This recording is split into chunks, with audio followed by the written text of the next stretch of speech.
الرحمن الرحیم دوستو، آج کی اس ویڈیو میں ہم آپ کو ہندوستان کے سب سے مشہور اور کامیاب بادشاہ اکبر بادشاہ کے دو دلچسپ اور منفرد واقعات سنائیں گے۔ دوستو، ایک دفعہ اکبر بادشاہ اپنے کمرے میں آرام فرما رہے تھے، اتنے میں دروازے پر دستک ہوئی۔ اکبر بادشاہ نے کہا کہ اندر آ جاؤ، کیونکہ دروازے پر دستک دینے کی اجازت بادشاہ کے سب سے قریبی وزیر بیربل کو تھی۔ بیربل کے علاوہ اکبر بادشاہ کے دروازے کو کوئی نہیں کھٹکا سکتا تھا۔ بیربل اندر داخل ہوا اور جاتے ہی اکبر بادشاہ سے فرمانے لگا کہ حضور، میں نے آنے میں سالانہ جشن کے بارے میں آپ سے مشورہ کرنے آیا ہوں۔ یہ سن کر اکبر بادشاہ نے کہا، بیربل، میں ابھی بہت پریشان ہوں، لہٰذا تم پہلے چلے جاؤ، ہم اس بارے میں کسی اور دن گفتگو کریں گے۔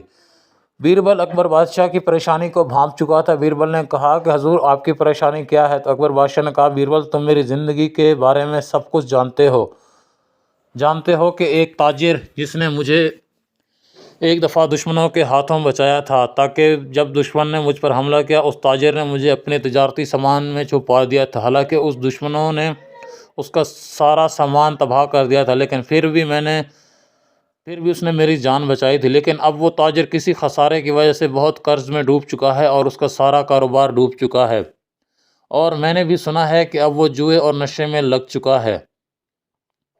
یہ سن کر بیربل نے کہا کہ حضور، میں سب جانتا ہوں۔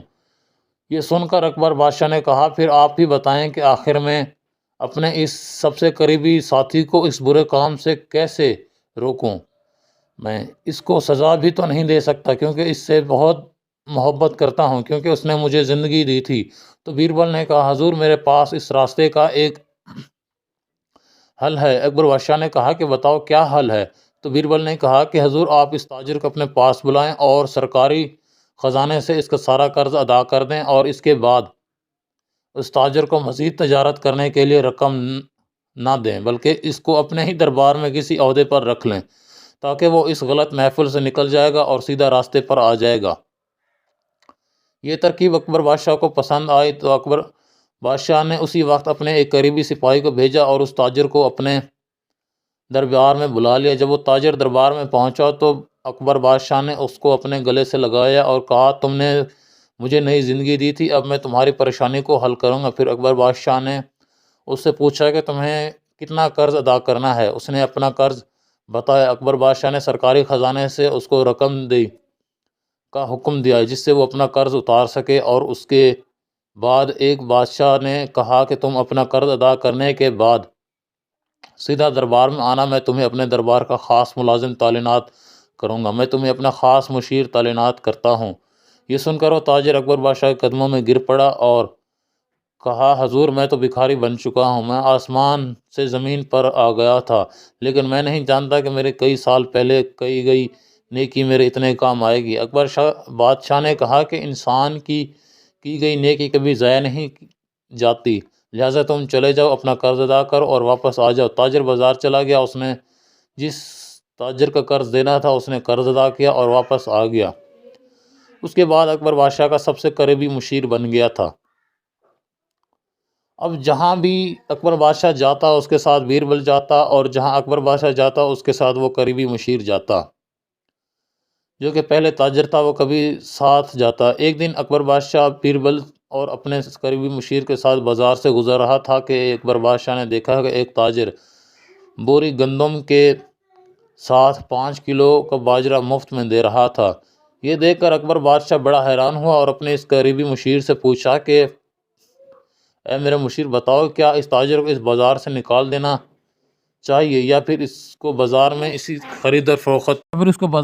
طرح خرید و فروخت کرنے کی اجازت دینی چاہیے، کیونکہ یہ بازار کے اصولوں سے ہٹ کر کام کر رہا ہے۔ وہ تاجر خود کو عقل مند سمجھتا تھا۔ اس نے کہا، حضور، اس طرح تو یہ تاجر پورے بازار کا ماحول خراب کر دے گا، باقی تاجروں کے کام بھی یہ بے دخل اندازی کر رہا ہے، اس سے بازار میں آنے والے تاجر کے بازار کے حالات دیکھ کر آئندہ بند کر دیں گے، اور جب بازار میں تاجر نہیں آئیں گے تو گاہک بھی نہیں آئیں گے، اور آہستہ آہستہ یہ بازار زوال کا شکار ہو جائے گا۔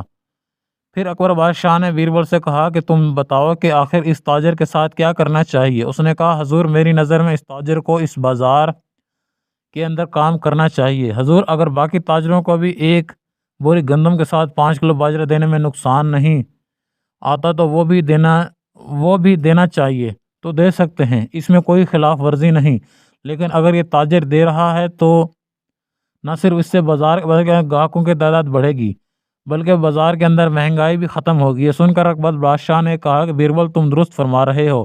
وہ قریبی مشیر بڑا حیران ہوا کہ آخر اکبر بادشاہ ہر بات بیربل کو ہی کیوں مانتا ہے۔ اگلی صبح بیربل بادشاہ کے ساتھ دربار میں موجود تھا۔ اکبر بادشاہ دربار میں حاضر تھا اور ہر فریادی آتا اور اکبر بادشاہ کا اس کا مسئلہ حل سنتا، بیربل سے پوچھ کر اس کے مسئلے کا حل نکالتا۔ آدھا دن گزر گیا۔ اکبر بادشاہ لوگوں کے مسائل سن کر بیربل سے ان کے حل پوچھتا، ان کے مسائل کا حل کرتا۔ یہ دیکھ کر وہ مشیر بیربل سے حسد کرنے لگا اور اس نے سوچا کہ بیربل کو کسی ایسی مشکل میں پھنسا دیا جائے جس سے اکبر بادشاہ اس سے خفا ہو جائے اور اکبر بادشاہ کی نظروں میں بیربل گر جائے، تاکہ اکبر بادشاہ کی نظروں میں میری شان بڑھ جائے۔ اور ساری رات وہ سوچتا رہا۔ اگلی صبح جب اس نے دیکھا کہ اکبر بادشاہ اکیلا کمرے میں ٹہل رہا تھا تو وہ چھپکے اکبر بادشاہ کے کمرے میں داخل ہوا اور اکبر بادشاہ نے کہا کہ اے میرے مشیر، تم نہیں جانتے کہ میرے کمرے میں صرف بیربل کو آنے کی اجازت ہے اور کوئی نہیں آ سکتا۔ وہ خاموش ہو گیا۔ پھر اکبر بادشاہ نے کہا کہ اے میرے مشیر، یہ بات تم بھی جانتے ہو کہ تم بھی بیربل سے میرے لیے کم نہیں ہو۔ میں تمہیں اپنا چھوٹا بھائی سمجھتا ہوں، حتیٰ کہ تمہیں اپنا مشیر مانتا ہوں، کیونکہ تم نے مجھے نئی زندگی دی تھی۔ پھر اکبر بادشاہ نے مشیر سے پوچھا، بتاؤ تمہارا مسئلہ کیا ہے؟ تو اس نے کہا کہ حضور، جس طرح بیربل ہر مسئلے میں آپ کی مدد کرتا ہے، آپ کو بھی کوئی بھی مشکل آئے بیربل حل کرتا ہے۔ میری بھی خواہش ہے کہ مجھے دربار میں ایک ایسا صلاح کار اور مشورہ دینے والا میرا ایک ساتھی چاہیے جو مجھے بیربل کی طرح اچھے مشورہ دے۔ یہ سن کر اکبر بادشاہ نے کہا کہ یہ تو کوئی بڑی بات نہیں، میں آج ہی یہ بیربل کو کہتا ہوں کوئی اپنے جیسا عقل مند، ذہین اور صلاح کار آدمی ڈھونڈ کر لائے۔ جب دربار لگا تو اکبر بادشاہ نے بیربل کو اپنے پاس بلایا اور کہا، بیربل، جس طرح تم میرے لیے ایک اچھے صلاح کار ثابت ہوئے ہو، میں چاہتا ہوں کہ میرے چھوٹے بھائی جس کو میں نے اپنا مشیر بنایا تھا، تم بالکل اپنے جیسا عقل مند اور صلاح کار تلاش کر دو، لیکن بالکل تم جیسا عقل مند ہونا چاہیے۔ یہ سن کر بیربل نے کہا کہ حضور، یہ تو کوئی مشکل بات نہیں، ہمارے دربار کے اندر 3-4 ایسے ذہین آدمی ہیں جن کو ہم اس مشیر کا صلاح کار بنا سکتے ہیں۔ تو اکبر بادشاہ نے کہا، نہیں، ایسی بات نہیں، وہ تم سے زیادہ عقل مند نہیں ہے، میں اس کو اپنا چھوٹا بھائی سمجھتا ہوں، لہٰذا میں اس کے ساتھ کوئی فرق نہیں کرنا چاہتا کہ میں جو اس کو صلاح کار دوں وہ تم سے عقل مند ہو، تم سے کم عقل مند ہو، لہٰذا تم اپنے جیسا عقل مند آدمی تلاش کر کے لاؤ۔ یہ بات سن کر بیربل بڑا حیران ہوا کہ آخر یہ سب کیسے ممکن ہوگا۔ بیربل محل سے نکل پڑا۔ چلتے چلتے بیربل کی نظر ایک بیل پر پڑی۔ اسی وقت بیربل کے دماغ میں ایک ترکیب آئی۔ بیربل دربار میں پہنچے اور اکبر بادشاہ کو بتایا کہ حضور، میں نے آپ کے مشیر کے لیے ایک ایسا اپنے جیسا صلاح کار آدمی تلاش کر لیا ہے۔ اکبر بادشاہ نے کہا، چلو مجھے اس سے ملاؤ، میں اس سے ملنے کے لیے بےتاب ہوں۔ اس نے کہا کہ حضور، وہ دروازے پر کھڑا ہے۔ اکبر بادشاہ بیربل کے ساتھ وہاں پہنچا تو وہاں کوئی نہیں تھا۔ بادشاہ نے کہا کہ وہ تم جیسا صلاح کار ہے کہاں ہے؟ تو بیربل نے اس بیل کی طرف اشارہ کرتے ہوئے کہا، حضور، یہی وہ صلاح کار ہے، کیونکہ یہ بھی میرا بھائی ہے۔ یہ سن کر ایک بادشاہ غصے میں آ گیا اور کہا، یہ تم کیا کہہ رہے ہو؟ یہ تمہارا بھائی کیسے ہو سکتا ہے؟ اس بیربل نے کہا کہ حضور، یہ بھی اپنی ماں کا دودھ پیتا ہے اور میں بھی اسی ماں کا دودھ پیتا ہوں اور یہ میرا بھائی ہے۔ یہ سن کر اکبر بادشاہ بڑا حیران ہوا۔ پھر بیربل نے کہا کہ حضور، جس طرح مجھ جیسا میرا اور کوئی نہیں ہو سکتا، اسی طرح آپ جیسا آدمی کوئی نہیں ہو سکتا۔ اکبر بادشاہ کو اپنی غلطی کی شرمندگی ہوئی اور اسی وقت اپنے دربار کے ایک ذہین آدمی جو کہ بیربل سے کم عقل مند تھا، اس کو اپنے مشیر کے صلاح کار رکھ لیا۔ دوستو، یہاں آپ کو دوسرا دلچسپ واقعہ سناتے ہیں کہ ایک دفعہ